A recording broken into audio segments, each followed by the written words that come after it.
Aye. To the contrary, no. The ayes have it. Honourable members, I therefore call on members' order of the day number 1. Fair Trading, Soliciting on behalf of Charities Amendment Bill, third reading. Mr Speaker. I call the Honourable Member Michael Woodhouse. I move that the Fair Trading, Soliciting on behalf of Charities Amendment Bill be now read a third time. Mr Speaker, this bill had its genesis as long ago as December 2009 when it was introduced at first reading by my friend and colleague the Honourable Amy Adams, and due to her ministerial promotion she hasn't been able to proceed this legislation to its conclusion. So I want to acknowledge and thank her for her foresight in bringing the bill to the House and in entrusting me with the role of completing the work she started.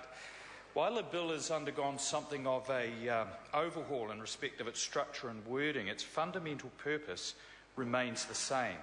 That is, to provide increased transparency and public accountability for professional third-party collectors who are in the business of collecting funds on behalf of registered charities. At least $2.5 billion a year is donated by New Zealanders to registered charities. And it's not only money that New Zealanders commit. We commit time and effort to our communities through sports clubs, Rotary and Lions clubs, local church groups and advocacy groups. But when that commitment is financial, there is a reasonable expectation that the funds donated reach their intended destination. There's definitely a cost to raising funds, but a trend has emerged where fundraising organisations are used by charities to assist with the collection process. And indeed, because of that trend, those donating money do have a right to be given accurate information about the proportion of those funds that are retained by those groups.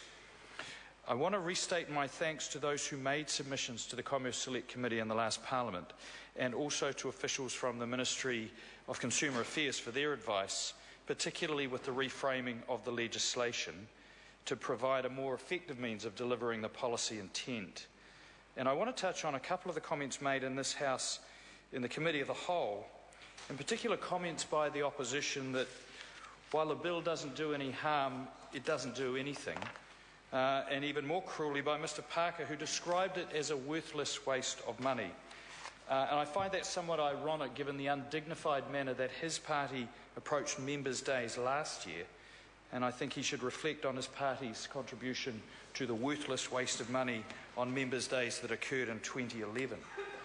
I'm actually more compelled by his former colleague, Carol Beaumont's comments at first reading when she said that it was a good bill and addresses an area of concern for the public, which is why Labour is supporting it.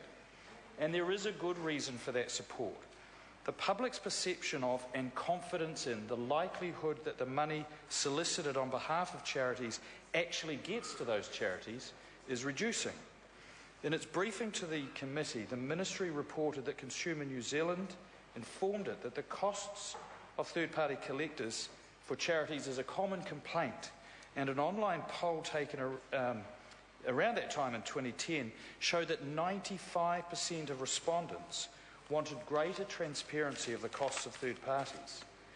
The Charities Commission also reported regularly receiving complaints relating to third parties and noted a rising awareness of the use of third-party contractors in the media. Its 2010 Trust and Confidence survey indicated reducing levels of trust and confidence in charities, reduced confidence that a reasonable proportion of donations get to their end cause. In summary, Mr Speaker, while confidence in our charitable sector remains high, it is dropping, and the rise in prominence of third-party collectors is correlated with, and in my view, at least in part, causing that loss of confidence. Examples of perceived unethical practice by collectors include charities receiving less than a quarter of the donations raised by telemarketers. Examples have also been reported where long-term planned giving arrangements see the first year or more of contributions withheld by the fundraising organisation before the charity sees the money coming through. I sense that those involved in the fundraising area, including members of the Fundraising Institute of New Zealand who submitted on the bill, have an honest belief that firstly, the amount of money withheld by them in commissions is appropriate, and secondly, that there's a risk that members of the public misunderstand or may be overly swayed against giving by the transparency which this legislation, when passed, could provide. I respectfully disagree with that view. I sense that the submitters, the Institute and the other submitters against this bill are concerned that their commissions, when revealed, might be misconstrued, that they could be dissuaded from giving. But I have more confidence in New Zealanders to understand the context of arrangements of this nature and give generously, notwithstanding that transparency. However, I do accept that it may result in movements of donations away from organisations where such transparency reveals the worst excesses of commission collecting, or possibly have a moderating effect on those organisations. That's one purpose of the bill, so I'd applaud that development were it to occur.